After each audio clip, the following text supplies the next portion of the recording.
بسم اللہ الرحمن الرحیم۔ السلام علیکم۔ ایک بار ایک تاجر غلاموں کی منڈی میں گیا تو اسے ایک ترک لڑکا ملا جو بہت پسند آیا اور اسے تاجر نے فوراً خرید لیا۔ تاجر نے بچے سے پوچھا، تمہارا نام کیا ہے؟ لڑکے نے جواب دیا، جناب میں اپنا نام بتا کر اپنے نام کی توہین نہیں کرنا چاہتا، میں غلام ہوں، اس لیے آپ جس نام سے پکاریں گے وہی میرا نام ہوگا۔ تاجر کو اس جواب پر حیرت ہوئی، لیکن اسے یہ بات بھی پسند آئی کہ بچے میں عزت نفس کا احساس باقی ہے۔ تاجر نے اس بچے پر خاص توجہ دی اور اس کی تعلیم اور تربیت کا انتظام کیا۔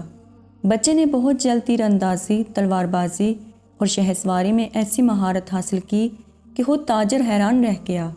غزنی کا بادشاہ شہاب الدین غوری ایک بار گھوڑوں کی دوڑ کا مقابلہ دیکھ رہا تھا۔ تاجر اپنے غلام کو لے کر اس کے پاس پہنچا اور کہا کہ حضور، میرے اس غلام کو گھڑ سواری میں کوئی نہیں ہرا سکتا۔ بادشاہ نے مسکرا کے لڑکے سے پوچھا، تم کتنا تیز گھوڑا دوڑا سکتے ہو؟ لڑکے نے نہایت ادب سے جواب دیا، حضور، گھوڑے کو تیز دوڑانے سے زیادہ ضروری اسے اپنے مطیع بنانا ہوتا ہے۔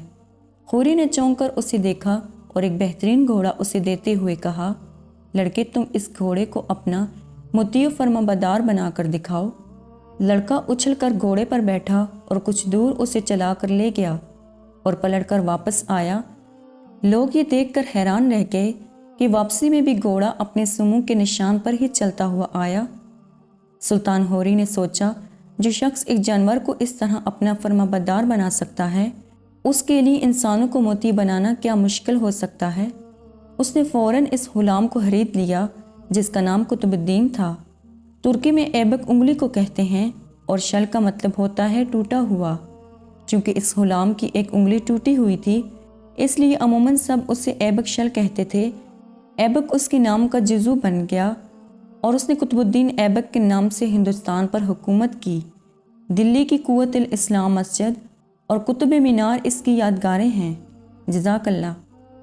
امید کرتی ہوں کہ آپ کو آج کی ویڈیو پسند آئی ہوگی۔ مزید اسی طرح کی ویڈیوز دیکھنے کے لیے ہمارے چینل کو سبسکرائب کریں۔ خدا حافظ۔